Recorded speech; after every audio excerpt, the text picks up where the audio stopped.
With that, I'm just going to give a few introductory comments to start us off about our policy platform, which was on this topic, mapping transformative schools from punishment to promise. And we'll put a link to that in the chat for you. So we do a platform every year on a different topic. And with this platform, we talk to young people in focus groups across the country about their experiences in schools and their recommendations for how to make schools better and how to alleviate some of these problems. We also worked with many of our members on our platform committee. So our central recommendations here, it's kind of threefold.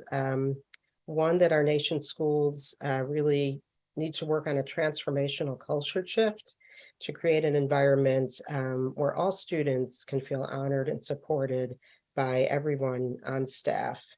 And to do that, school systems need to prioritize in investing in inclusive, trauma-informed, culturally responsive schools, so then they can create that type of a supportive and connected school climate and community. We know that it's very hard for any of this to work unless schools also end the practices and policies that currently lead to the easy criminalization of children, particularly Black, Brown, Indigenous, disabled, and LGBTQIA+ students. I just wanted to show you one of the maps from our platform. This is where we asked young people what transformative schools would look like, and kind of distilled it into these 4 things. There would be a healthy, positive learning environment, so all school staff would openly listen to student concerns and address them. That staff would treat students with fairness and respect, and that there would be a diverse staff. That there would be a trauma-informed approach, so that all staff would focus on getting to the root of any behavior issues and academic challenges that students had and address them in a positive way. And that students would have access to emotional and mental health supports, whether that be social workers and counselors or credible messengers that they could rely on rather than school-based police officers. And then finally, we developed kind of 7 recommendations to reduce school push out. So again, developing a positive school climate, using many more restorative programs and practices to help students deal with conflict, treating all students fairly and equitably, ending these punitive practices such as suspension, expulsion, and of course arrest, investing in caring adults, as we discussed, credible messengers and mental health support staff, assessing and serving children with disabilities who are too often provided with punishment instead of resources, and collecting the data, because it's hard to know how to improve what's happening if you don't know what's happening. So if you have any questions, I'm happy for you to contact me. There's my contact information, and I'm going to stop my share now and address questions to our panelists. So we're going to start with Isabella and Dawn, both working in North Carolina. And my first question is for Isabella to describe for us a little bit about your high school experience and kind of the atmosphere at school. Hi, everyone. My high school was the Chapel Hill Carver City Schools, and I was in there K through 12. And I didn't live in Chapel Hill, but because the schools were so much better, my mom paid tuition for me to go there. And really just the one word that like encapsulates my entire high school experience was pretty much isolated, because a lot of times I would be like the only person of color that wasn't Asian, because of the achievement gap. It's the second largest in the country for Black students and 5th for Hispanics. So it's just like there was always like an awkwardness of like, oh, we're reading like Their Eyes Were Watching God by Zora Neale Hurston. and like the person behind me would be like, "Oh my God, we get it, we're white." And I just want to like, if I could and I was like confident enough and I had like friends in that class, I'd be like, I don't think you do get it.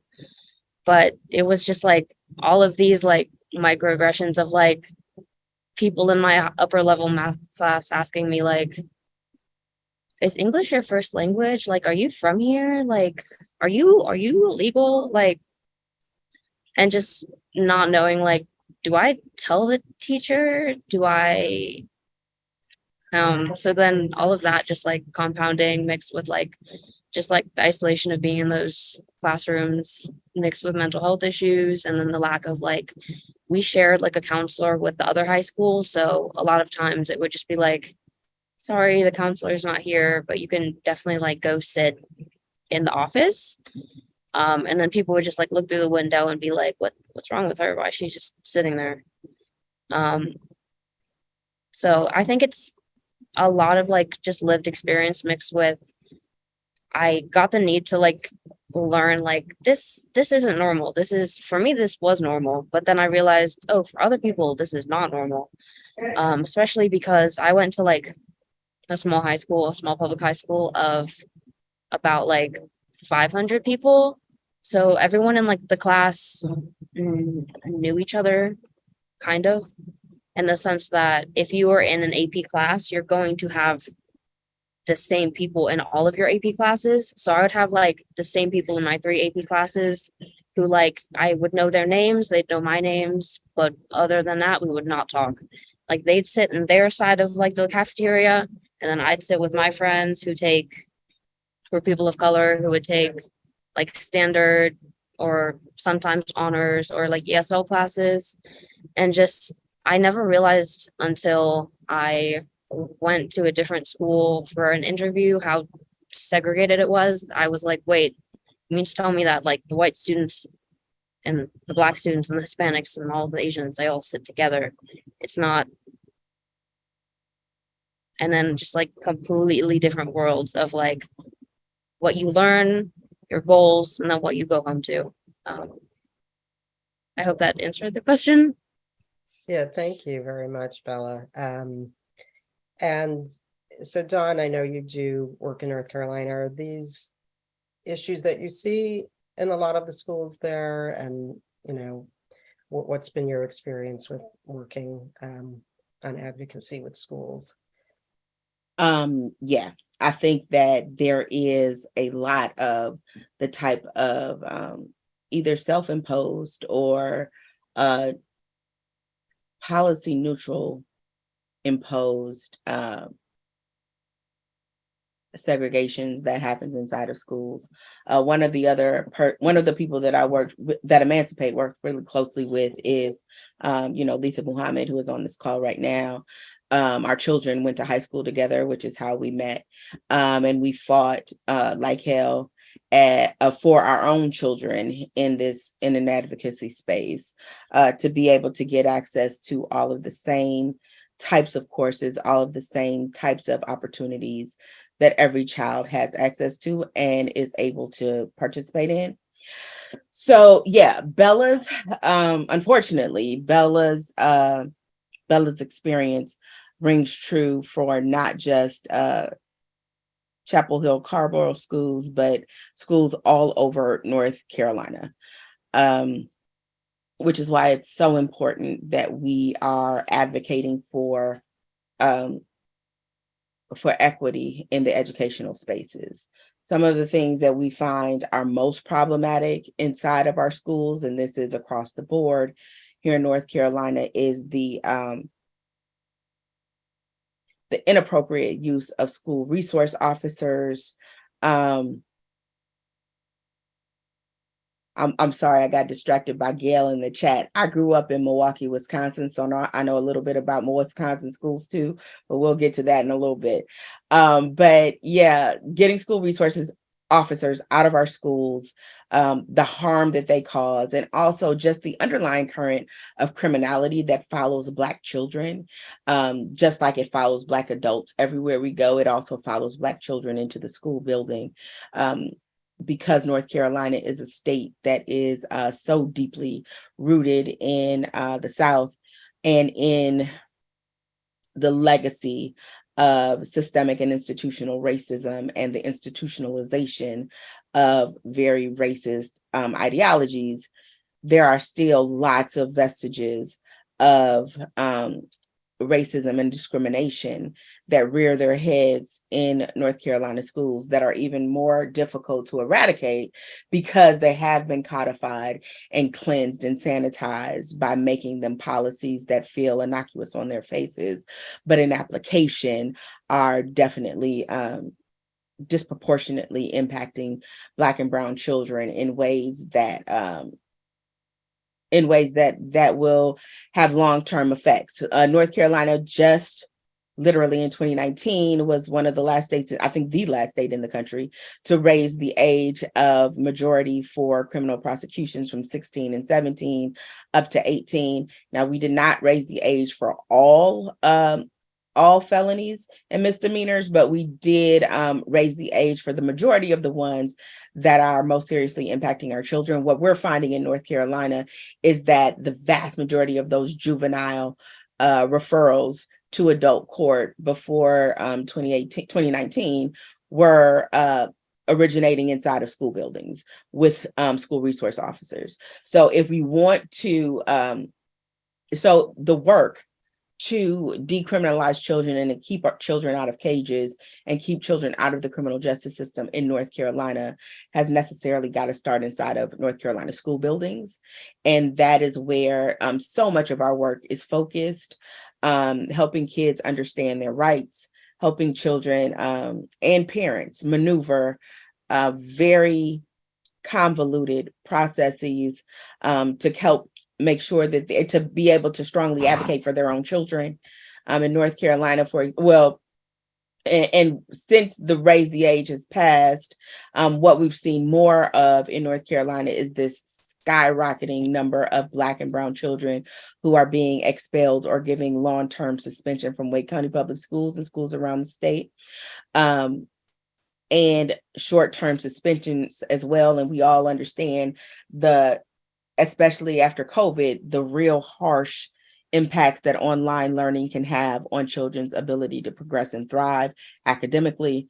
So yeah, those are some of the things that we are seeing here in North Carolina. I've been talking for a minute, so I'm going to stop. I could go on and on, but I'll stop there. I think the school resource officers, I think raising the age was helpful, but it just shifted from criminalizing children to throwing them out of the school settings and out of school buildings, which is obviously doesn't have the same immediacy of a long-term criminal conviction that stays on your record, but it does have the soft collateral consequences of removing children from opportunities, from best learning practices, and opening the door for them to get sucked into that school to prison pipeline. Great, thank you, Dawn. So I'm gonna, ask each of you to talk about what you think needs to be changed to provide more supportive school environments. I know that's a big question, but if you have, what you think are two main areas or things that student-led organizations could do or administrative actions that could be taken.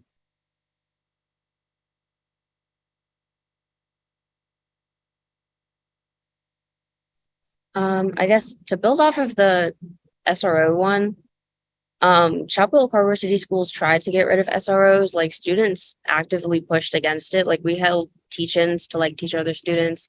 We were on like task forces, and then they just kind of like interviewed some of the SROs because there hasn't been like a major, actually, I take it back. There was this, they brought in SWAT teams. There were police outside for one student who another student framed him, and then so police out of schools, but they interviewed the police off of the SROs, and one of them was just like, no, I don't want to leave.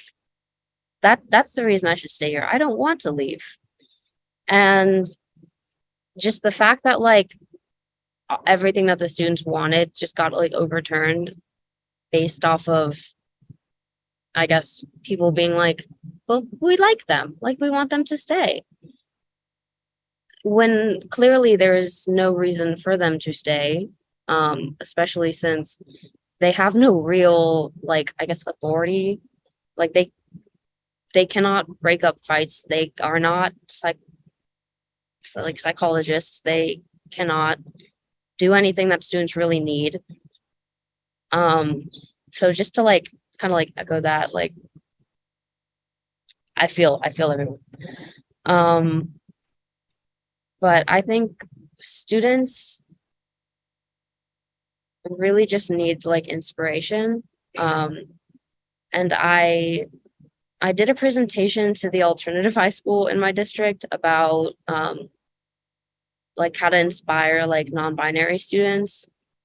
And I really think that we just like, of course, we need so much more, but teachers who are of color, because like many teachers pushed me to like take AP classes when I was like, oh no, my English, no, I'm dyslexic. I cannot take AP English, AP Lang. But all of like the teachers of color kind of just like banded together and they were like, yeah, you got this. And it was white teachers who taught these classes who honestly, they gave me so many mental breakdowns. Like one of the teachers said that I wasn't gonna get into college, that I should be embarrassed to turn in my work. But then I made him like me because I made him realize that I'm smart. But also that teacher's known for like literally telling ESL students that he cannot fail them. So like, why would you, instead of like going the holistic route and being like, it's okay, like we can do this, we can teach you. Instead, he goes, this is so bad, but I can't even legally fail you because you're an ESL student. So really just like, I don't want to be repetitive, but like training, trauma informed care.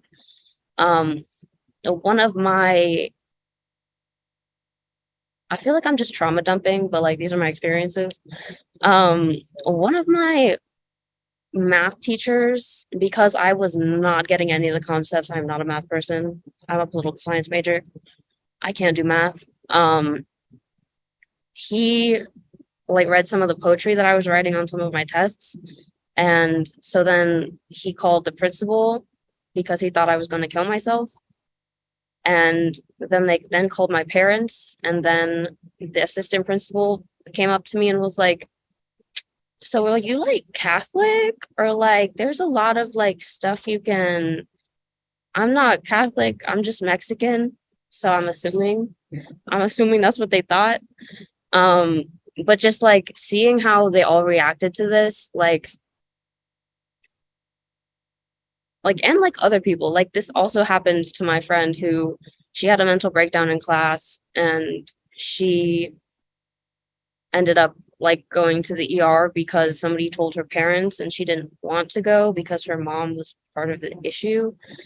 So really just figuring out how to like help with like the mental health and empowering students, which they've been so like my district particularly has been so bad with. They did this thing called like flex time where they would like just like put us in groups with like random people, and it was kind of horrible. I have anxiety and I didn't want to talk to those people because like they're already all in my like AP classes where they're, you know, like this, and then I'm just like sitting in the corner.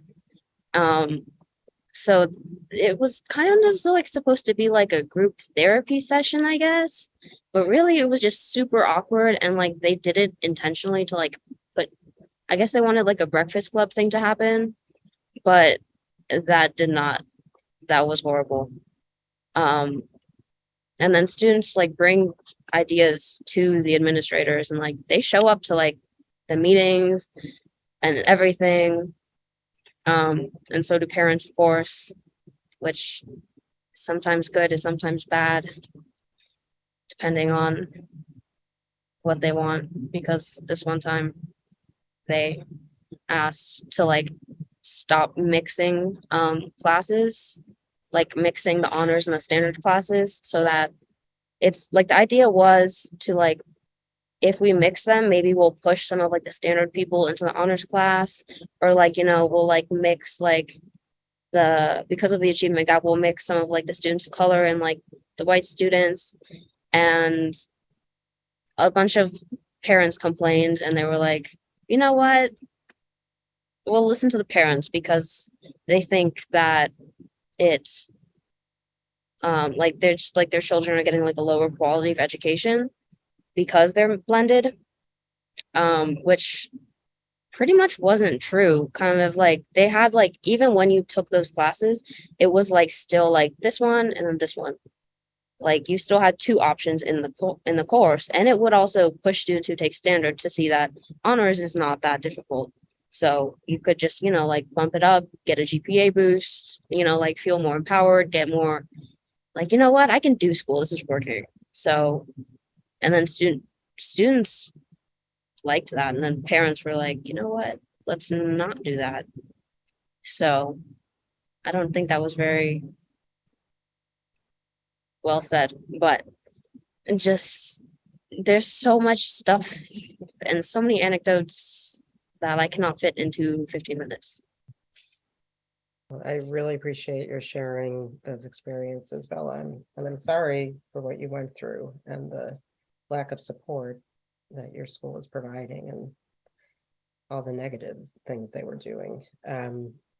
Before I jump to Dawn, Courtney told me that Sage is on, but she has to leave at 2:30. So Sage, I don't know if you have time to just briefly discuss your school experience and, you know, what you think needs to be changed in schools. I just wanted to give you the opportunity to do that if you are able to. Hi, everybody. Yeah, I can. So my high school experience, I went to West Haven High, which it's a pretty big high school in the area of West Haven. I noticed that when I was in high school, there was a lot of like over reliance on SROs. I noticed that kids, myself included, I would get sent to the SRO office for like normal things, not being quiet in class, not wanting to do my work, you know, like simple things that a high school child goes through. So that was a pretty big one. I just noticed that like the guidance counselors weren't really getting utilized like they should have.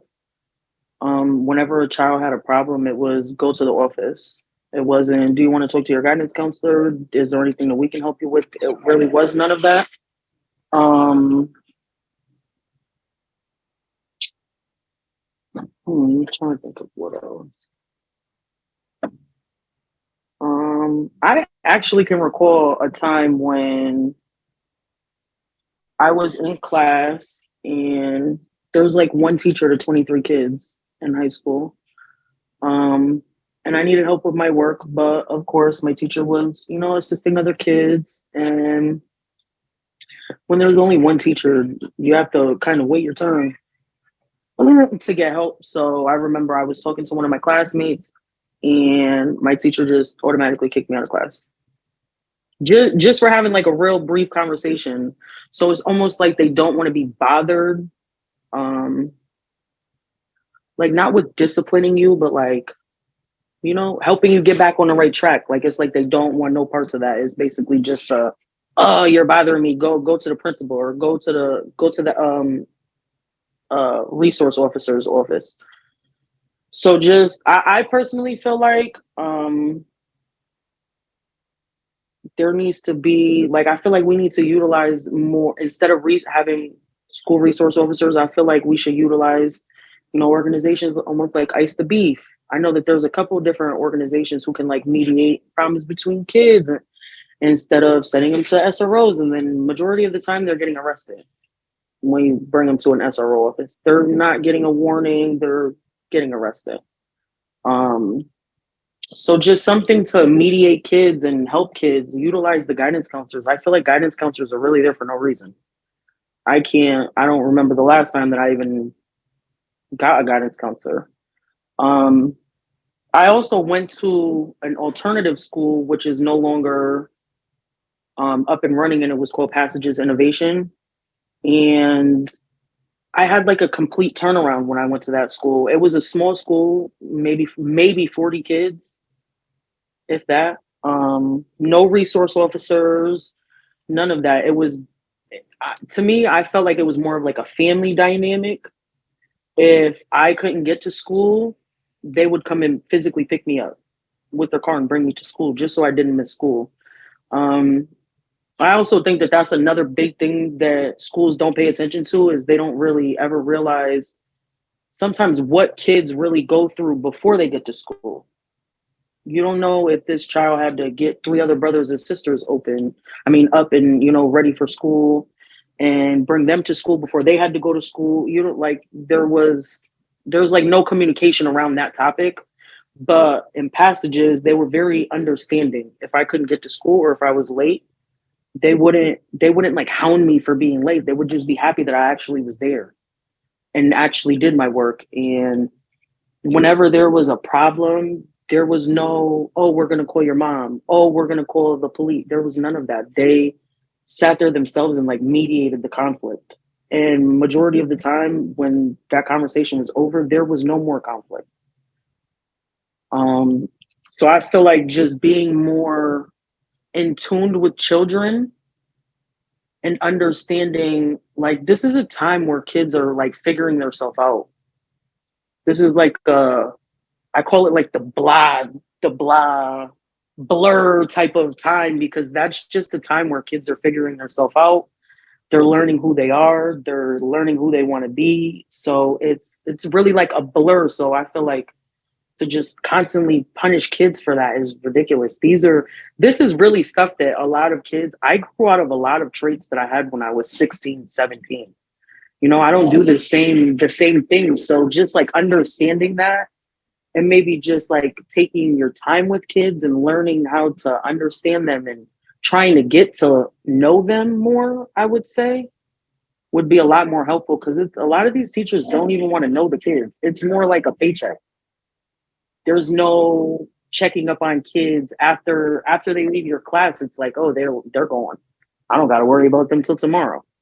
And I learned at Passages, it was a totally different dynamic. They had like 100% success graduation rate. So like, I feel like the numbers are there, and it's like that dynamic that they use spoke volumes, honestly, for like all the kids that were there. I know people that I went to school with there that still talk about that school because of how good that school really was. So yeah, I would just say, like, be more involved in the kids. Stop utilizing police and SROs, and stop doing more punitive actions, and like utilize these organizations that we really have that can mediate, and like that's their job. Let some people, organizations do their job. That's what I feel like. So yeah. Yeah, thank you, Sage. That's a really good example of, a positively functioning school and a really negative, punitive school. I'm sorry the program's not there anymore. One person asked a question for you, which is, what made the alternative school different? Do you think, did they have proper training?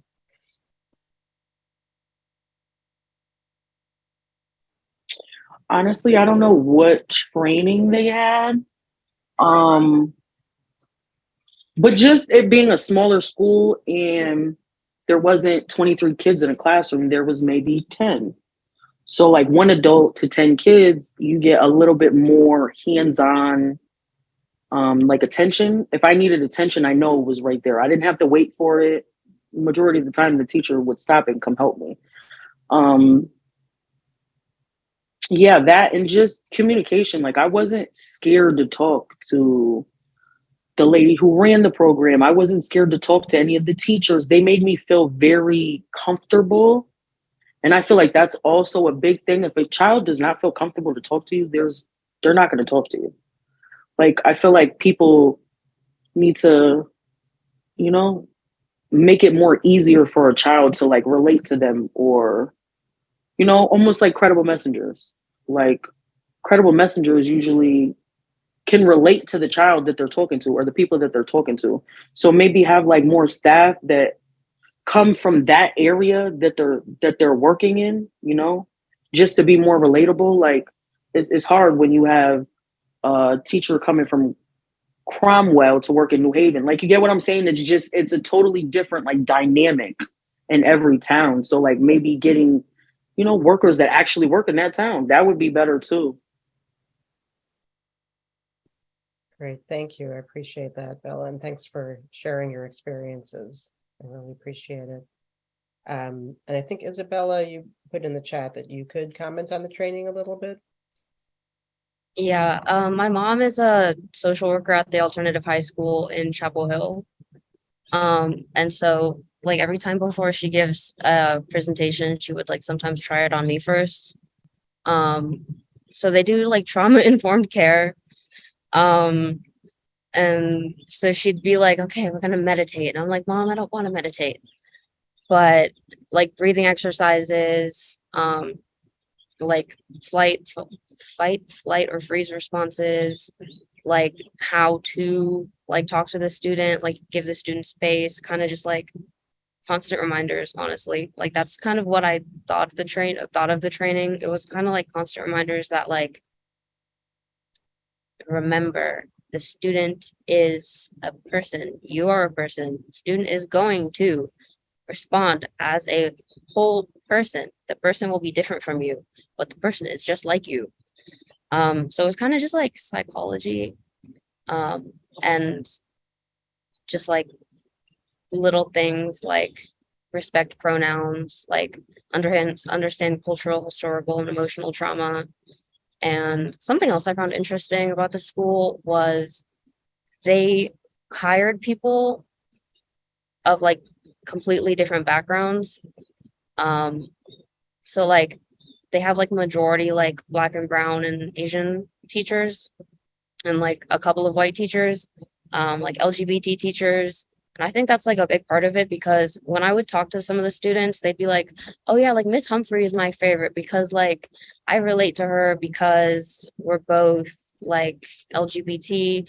Or some of like the African students would be like, I really love Mr. Karama because he makes me feel more at home.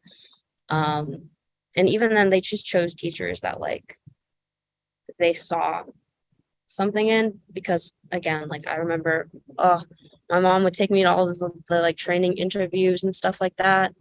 So I'd sit there and be like, why is it important? Like, why are all these questions about like their childhood and like what they do in their free time and like what their interests are, and like all of the like, let's hold a conversation before we get to the interview. Like, why is that important? But now I completely understand. I don't know if that helps, but like that's my little knowledge on that. Great, thank you, Bella. So I'm going to turn it now to Dawn and also bring in Christina. I know both your organizations are focused on ending the criminalization of youth, and if you both want to comment on some of the work that you're doing, you know, in terms of this intersection with the educational issues and youth justice.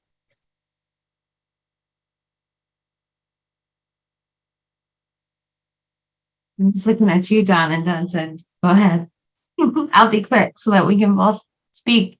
Thank you, Isabella. And Sage logged off, but I work with Sage as well. So sharing both of your experiences is helpful, and hopefully people are listening and taking it to heart. I am from Connecticut, work at the Connecticut Justice Alliance. I'm the director here. As Melissa said, our mission is to end the criminalization of youth. When we say youth, we work with young people ages 7 through 24, so up to their 25th birthday, and that's kind of where the advocacy and policy is based. In terms of school resource officers and school-based arrests, we are part of a couple of different groups and coalitions in Connecticut that are working to remove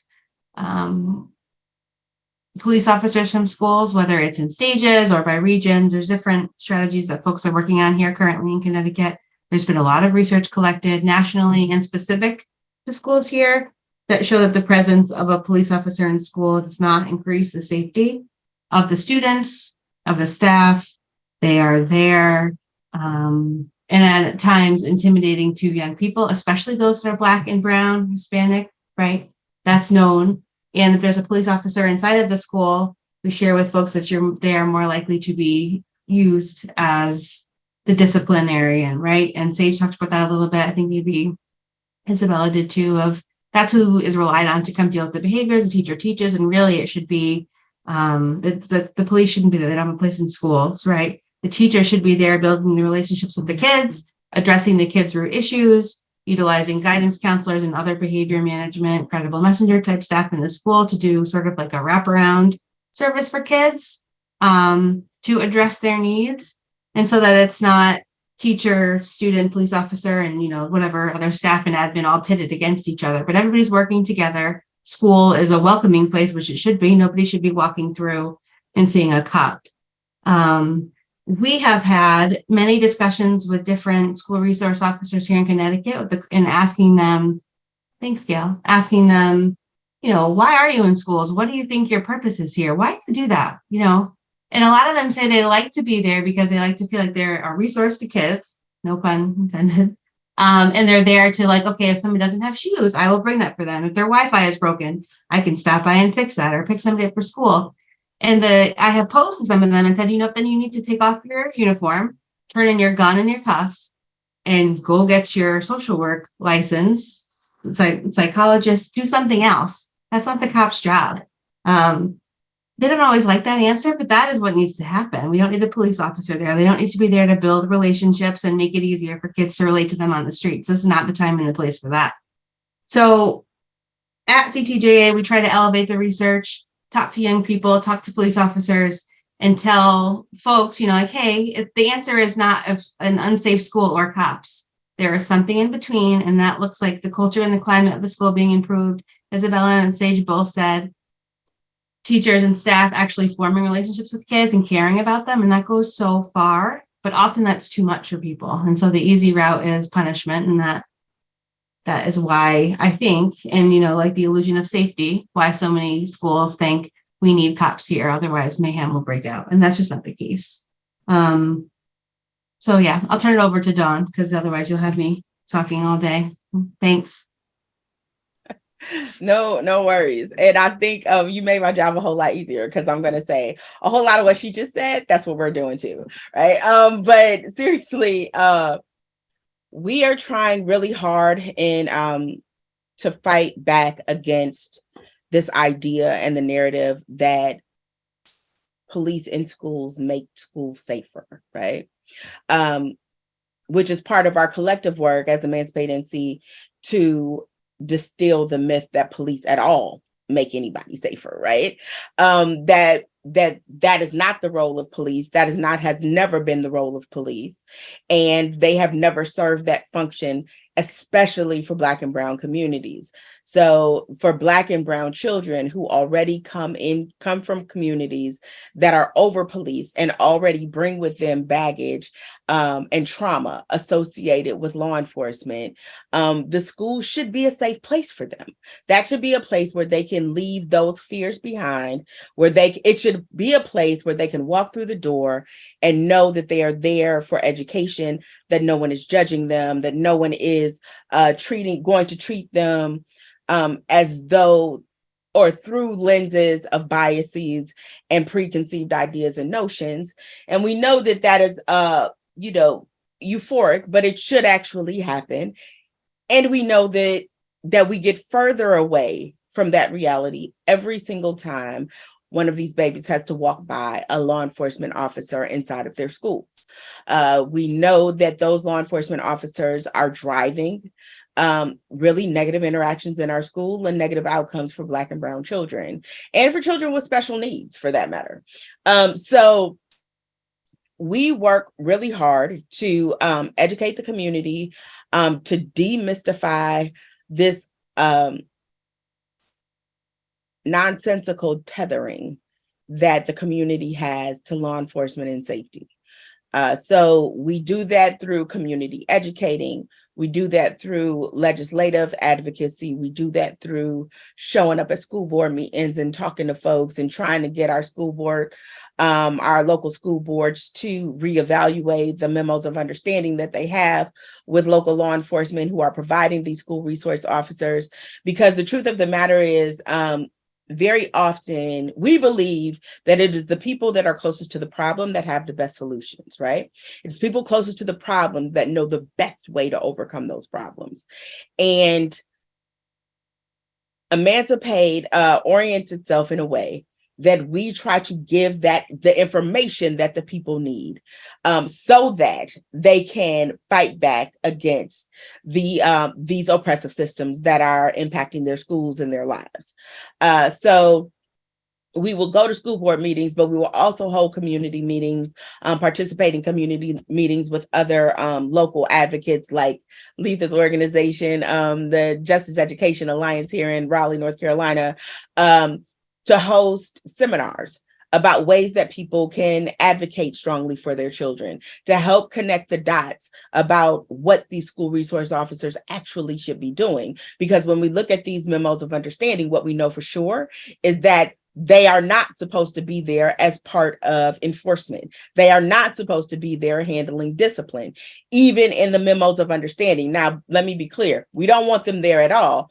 But even if they're going to be there, then at the very least, they should be restrained to only interacting with children in the very limited situations that most MOUs allow them to interact with children. So if we can't get them out of the schools, then at the very least, we need to hold elected officials and we need to hold our school boards to the MOUs that they have in place and to doing their jobs to limit the harm that these folks cause inside of our schools.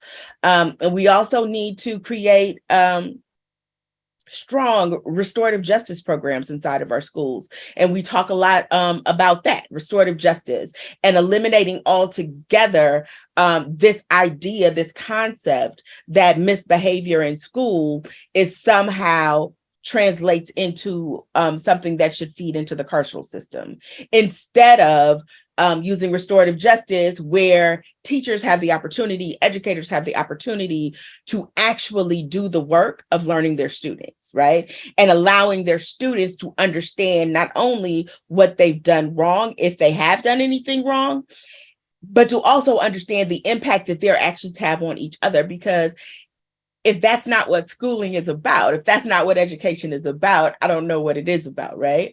And what we know for sure is that our high schools and our elementary schools are little microcosms of the general society. And so if we want to change society, we can start within our school systems. And the best way to do that is introduce restorative justice, allow children to be able to, number one, take their own responsibility and take responsibility for their actions, but also number two, to be heard and to understand for the adults around them and the other children around them, to understand how actions and behaviors are often deeply rooted in things that are not just black and white, that are not just malicious, that are not just being mean, that are not just harming you. You know, we say all the time, hurt people, hurt babies, right? It's the same thing. So we believe that the real answer, and the answer that we want to be pushing inside of our schools and in the broader community, is restorative justice, really allowing folks to sit down, get to the root of what caused the problem, get to the root of what caused the issue. And I think at that root is where we find hope, right? At that root is where we find ability for growth. And when people grow, when people are whole, when people are seen, just like children, we're all safer and we're all better. So those are the two things that we really work strongly on, is trying to get restorative justice practices implemented inside of our schools and getting those damn resource officers out, and giving the parents and the community the knowledge that they need to be their own advocates. Because one thing I think that is a huge hindrance to progress is that so many advocacy groups and organizations think that we know best. And we think that we know best without consulting with the people. We think that we know what is best for them without allowing them to be active participants in crafting their own reality. And I think that has to be addressed directly. And that is something that we have to deal with. And we have to give folks, we have to trust that people are smart enough to understand these issues and smart enough to know what is best for their children and to give them the tools that they need and the access that they need to be able to advocate strongly. Thank you so much, Dawn and Christina. That was very powerful. I appreciate it. I'm going to turn now to Ashley Sawyer. Ashley's with Advancement Project, and I know you look at school systems all over the country, and if you could comment a little on the national landscape and any models you'd lift up, that would be great. Thank you again for having me. I'm very happy to be a part of today's conversation. Well, first I want to name, I'm a lawyer, and I'm very, very happy to talk about my experiences as an attorney who's represented young people who've been in the adult criminal legal system and the juvenile legal system, as an attorney who's represented young people in suspension hearings. And right now I have a really bird's eye view into education policy across the United States. But at the end of the day, I'm not going to public school. I'm not a student right now. I'm too old. And I'm not a teacher or educator. And I just want to emphasize how important it is for us to listen to the folks who are closest to the problems, like Bella, like Sage, and really making sure that we're constantly turning our attention to the demands that they're making and the concerns that they're presenting. And I took some notes. I heard Sage say something that I thought was really salient. Sage and Isabella both said, cops don't belong in schools. And I want to emphasize that. Obviously, Advancement Project is in partnership with Alliance for Education and Justice to run the national campaign for police-free schools. So we are in full support of the organizing to remove police from schools. But I think it's important for folks to know that this is also a demand that's coming from young people who are attending schools. They both emphasize the need for caring adults, and those caring adults are not cops. Those are people who are listening to young people, paying attention to them. I heard Sage talking about a school that felt like a family, where there were small enough class sizes, small enough community where the adults could actually anticipate what young people might be going through, could be compassionate about those needs and pay attention to them. And I know that some of that feels warm and fuzzy and intangible, but actually there are choices that we could be making at state and local policy levels that create the conditions for the types of schools that are healing, supportive, affirming. And I just want to kind of continue to lift up what they talked about and what they described as what they wanted. They wanted trauma-informed care. And I know those are buzzwords like trauma-informed and restorative practices. They've been used so frequently, I'd say, over the last decade that they sort of lost their meaning for some people. And I want to also emphasize that one of the demands that we hear across the country is for restorative practices. But what happens is when restorative justice is when you have school cops trying to run a restorative justice process, that is not restorative justice. School cops cannot be in an RJ process, period.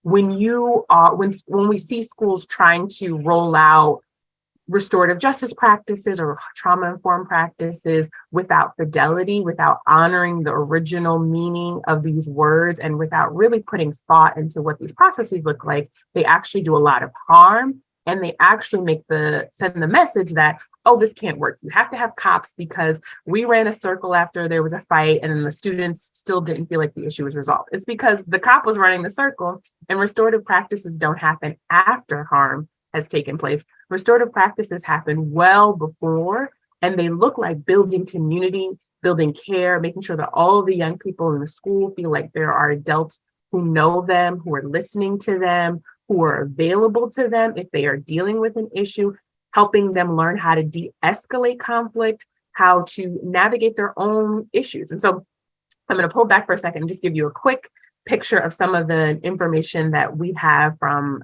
advocates and policymakers about what's happening in schools across the country. What are some of the patterns? One is that we're in a mental health crisis. I think that this gets overlooked so often. I think we're kind of going about our day to day and we're forgetting that millions of young people across this country have lost a parent, a caregiver, a loved one due to the pandemic.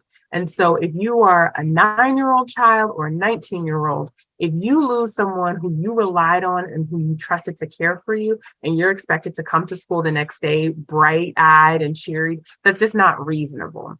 And so I think there's a lot of headlines and local news about an increase in fights in school, an increase in students bringing weapons. And I think that those types of reports are often not contextualized by what young people are experiencing. They've experienced a ton of trauma and harm. And for many of us adults, the shift in the world has been unsettling for us as adults. And many of us as adults have struggled to kind of find our equilibrium when everything that we were familiar with got shut down for a period of time. And the places that we went to find care and be connected to community were closed. And then there were also young people who were learning on the internet and not interacting with their peers and young people in their age group. And then they were told, okay, I know you were a 7th grader, but now you're in high school, learn how to make it work. And you haven't had the socialization that you needed. And so we have to be honoring what young people are going through. And even the United States Surgeon General has declared this a mental health crisis. And not to be very grim, but the data has shown a significant increase in suicidal ideation, particularly among Black youth, an increase in young people who say that they feel helpless on a regular basis across the country, an increase in young people who feel like they don't have anywhere to turn and are extremely depressed and anxious.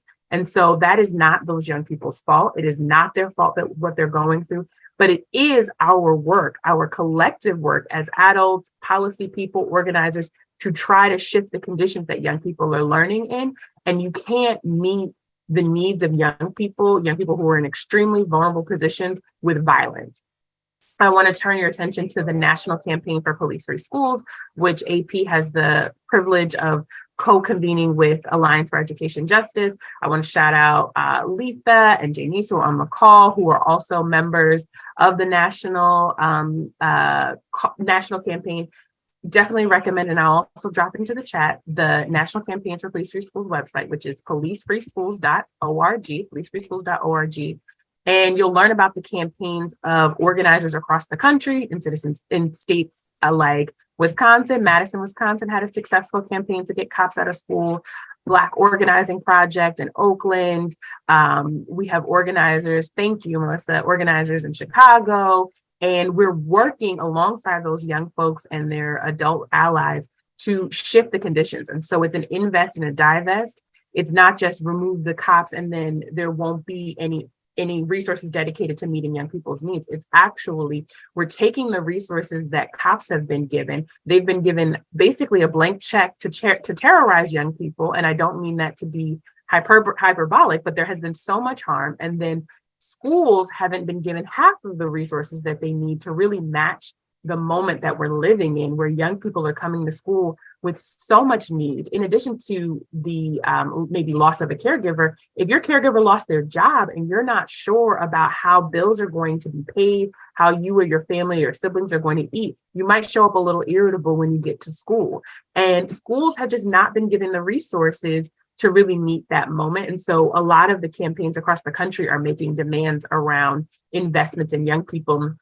And they're also making demands around culturally relevant curricula. There is data research that shows that when young people see themselves represented in the textbooks that they read, the things that they're learning in school, they actually feel more engaged. So things like ethnic studies or accurate racial justice history actually work to keep young people engaged. But many of you know that in this political moment, there are folks who are trying to remove representations of queer and trans students from curricula. They want to remove accurate racial justice history. They don't want to talk about Black resistance in school, and that is harmful to students. But if you go to the Police Free Schools website, you can see what I mean by terrorizing young people. There are examples over and over again across the country of school cops assaulting Black girls, assaulting students. In 2021, a Black girl in Florida with special needs, 12 years old, was assaulted by school cops. Many of you know of stories of Spring Valley, South Carolina from years ago, but the map really illustrates how frequently young people are being knocked unconscious by school cops, put into chokeholds. And there's also an issue of school cops committing sexual assault against students. And it doesn't necessarily make headlines on a weekly basis, but it is an ongoing concern. And so if someone or a group of people are causing this much harm in schools, how dare we continue to allow them to have access to young people? And how dare we continue to say, oh, this can be reformed. Maybe they just need to be trained and then they won't knock our kids unconscious. Maybe if they just get another racial justice training, then maybe they won't sexually assault students. The reforms have not worked. And we just have to recognize that. We have to say enough is enough. Children, and I like to say this often, I say Black children are sacred. All children are sacred. No one has the right to put their hands on them. A lot of the partners that we're working with in the South are also talking about ending school-based corporal punishment. In Mississippi, it is very common for students to be hit or paddled for any type of infraction. It doesn't even have to be something large. And so we're saying Black children, all children are sacred. Keep your hands off our children and redirect your attention to meeting their actual needs. So I feel like I've given a big picture on a number of different issues that are coming up across the country, but I want to just put a pinpoint on getting cops out of school, making the investment so that schools can have smaller class size, more caring adults. The adults don't have to always have a master's in social work. I want to emphasize that. There are people in our communities who, with the right training, could be greeters at the front door, can welcome children, and who maybe will look like them and be from their neighborhood, be from their community, as Sage mentioned. If we make the investments in types of programs that work, credible messengers, violence interrupters, there are strategies that can create the safety that we're imagining that do not rely on carceral systems. And we do need mental health professionals, but those who are really there with cultural competence, who are understanding of how to support queer and trans young people, and who really know what they're doing. And finally, I cannot say this enough, but listening to young people, hearing what they're asking for, and a lot of that comes through restorative practices when done with fidelity. So I hope that we can all continue to be in partnership to support young people and making sure that school environments have the resources that they need to match the moment that young people are living through.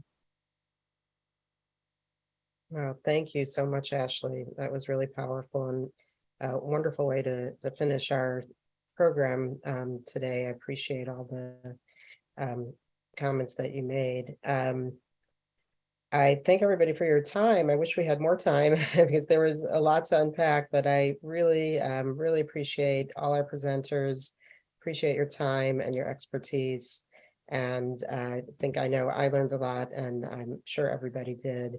So I want to respect your time and bring this to a close, but thank you again, and we'll continue to be in conversation around these topics. We'll be having further webinars and further discussions. So thank you again, everybody.